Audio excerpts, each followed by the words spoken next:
Bro, there were T-shirts in the merch store saying The Rock has returned to Las Vegas. So what are you saying? Those shirts had to be ordered to make.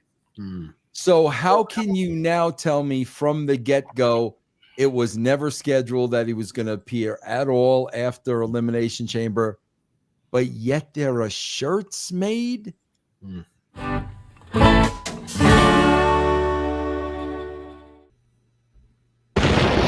What's going on, everybody? This is Dr. Chris Featherstone here for yet another episode of the Wrestling Outlaws.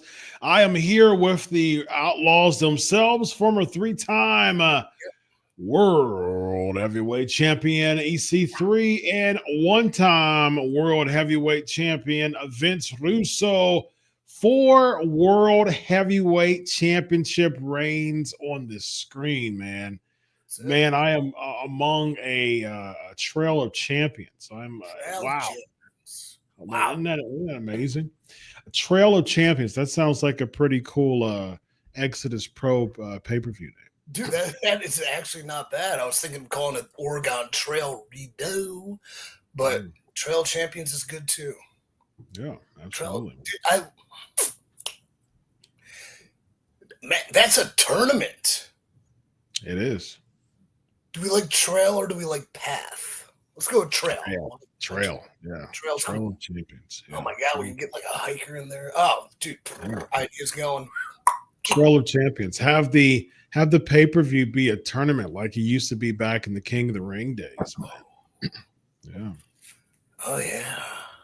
Yeah. Trail of Champions. There you go. Trail of Champions. Oh, I like and it.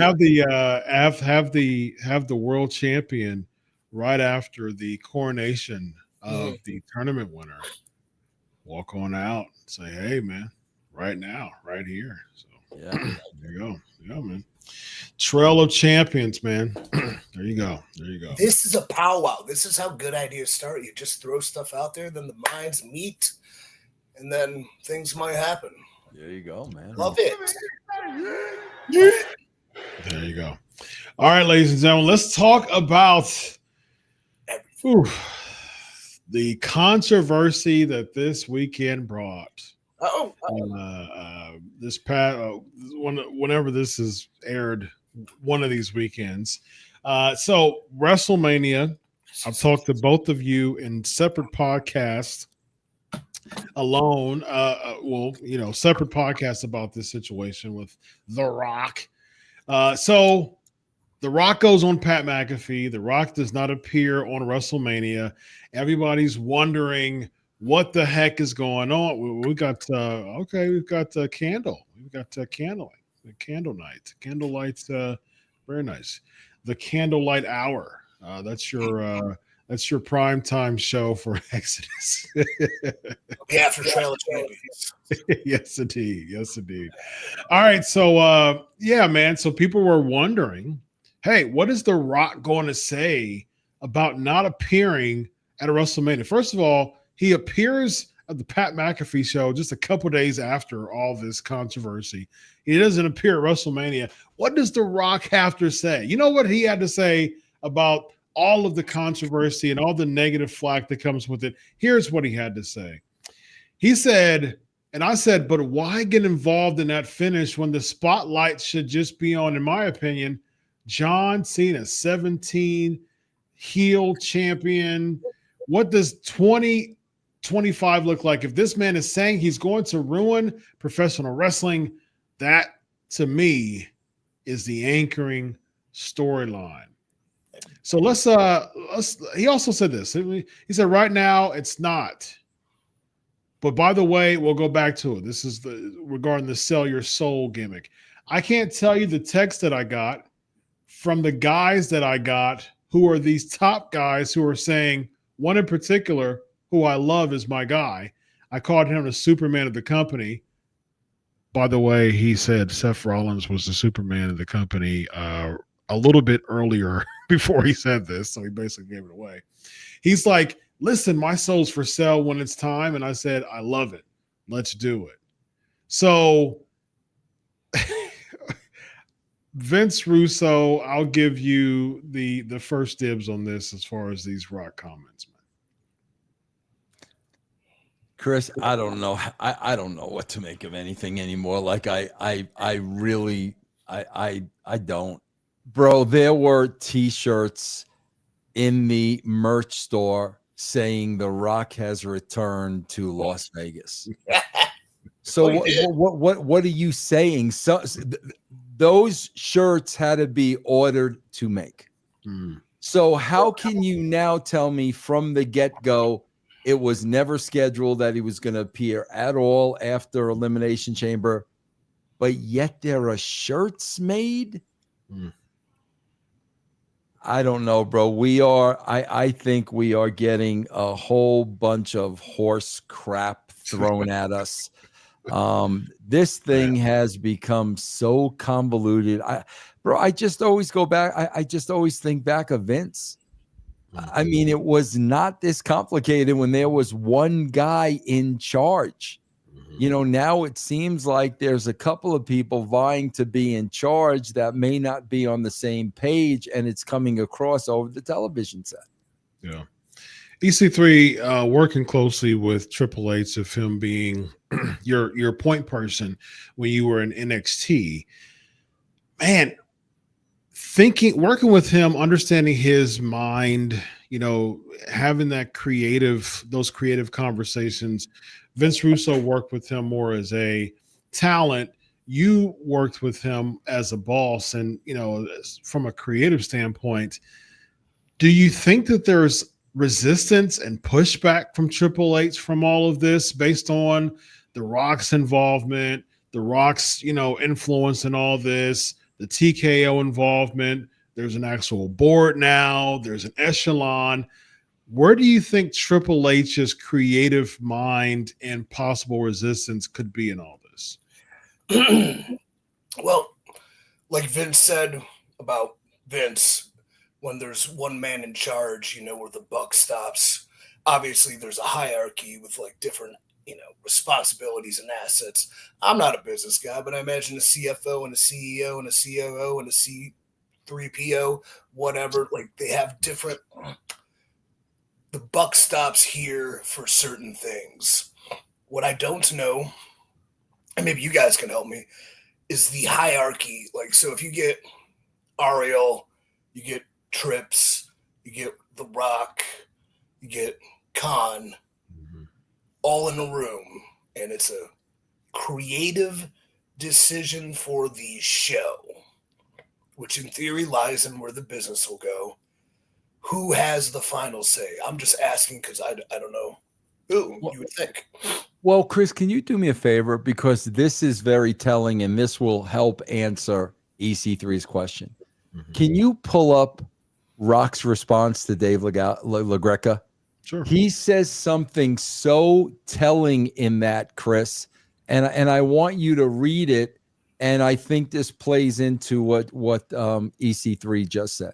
Yeah, and based on that too, earlier when Vince and I were talking on the brand, he sort of mentioned how, you know, the glorification of Triple H with all the statues and having fun with that.